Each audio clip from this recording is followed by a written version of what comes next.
The global economic reset is not my theory. It is not a work of fiction. It is a historical fact. An event that has taken place at least 6 other times in modern history, and the world is on the precipice of witnessing the 7th global economic reset. When this event does happen, it will fundamentally change the world. Literally overnight, governments will fall, borders will be redrawn, wars will be waged, and economies will collapse. The last global economic reset took place in 1945 after World War II. At that time, England, who issued the world reserve currency, had an economy and country which laid in total ruin. The final collapse of her economic sovereignty laid its roots in a state with too much war, too much debt, way too much elite decadence, and entirely too much political corruption. For over 200 plus years, England maintained its status of issuer of the world's reserve currency. Its all-powerful navy, which spanned the 7 seas, protected all the trade and shipping routes, hence all international commerce, and trade was conducted in the British pound sterling.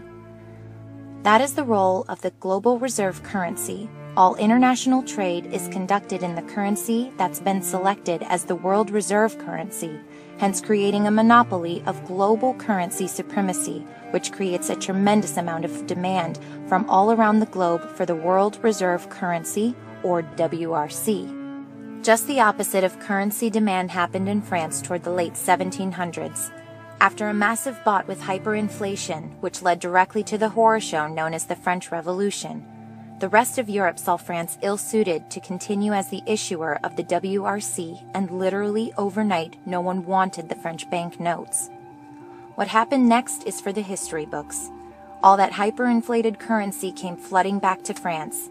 This is what happens when demands for the world reserve currency collapse overnight. By the 19th century, the same financial quagmire that had plagued France centuries before had started to be seen in England. Other countries started to get weary of using the British pound sterling as the WRC.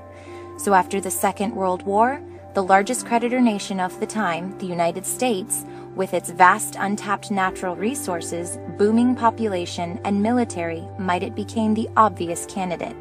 A new country the banking cartels could begin to build, then tear it all down, profiting huge along the way. As noted, when England lost the WRC, America was the largest creditor nation in the world. Today, America is the largest debtor nation in the world, and much of the debt and leverage exercised against America with weapon like precision by the Chinese, who seek to control the U.S. by way of its holding of government debt.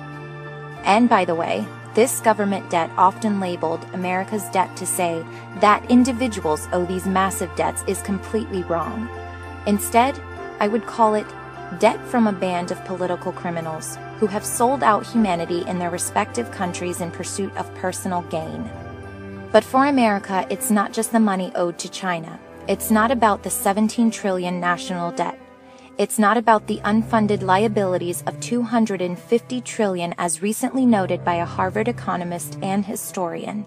It's not about the 1.4 quadrillion in financial derivatives, 800 trillion which is owed by the 6 mega U.S. banks, along with all the other fraud and deception that has come to define the modern casino culture of Wall Street. It's really about the loss of trust in the U.S. dollar, something which is happening right now all around the world. BRICS nations as well as Europe look to America, with all its wars, its political corruption, elite decadence, and massive debts, and they are very concerned.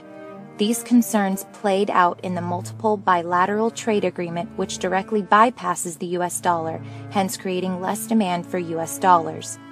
These concerns ultimately led to a full-blown loss of trust in the WRC, as we saw with England and France before. This is what starts the ball rolling for the global economic reset, when other countries that are up and coming on the world stage see that the current financial system doesn't play in their best interest.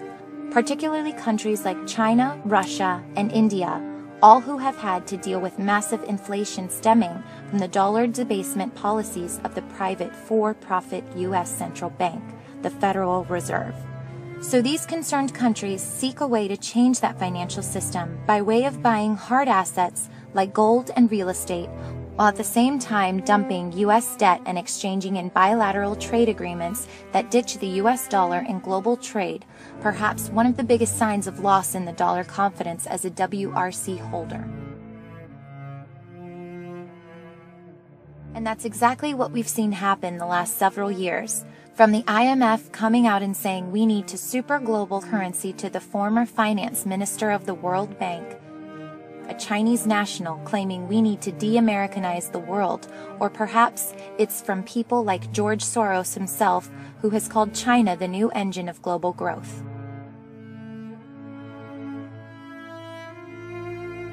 The facts are indisputable. From the bilateral trade agreements that we see taking place around the world, to the rise of the BRIC nations seeking to challenge the old school's global currency domination like China, whose government accounts for the #1 buyer and #1 miner of gold in the world.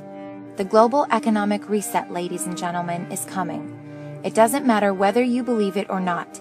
What matters is what's going to happen, and the global economic reset will happen because it's happened so many times before in history under the exact same conditions we face today. A country that is riddled with too much war, too much debt, too much elite decadence, and entirely too much political corruption.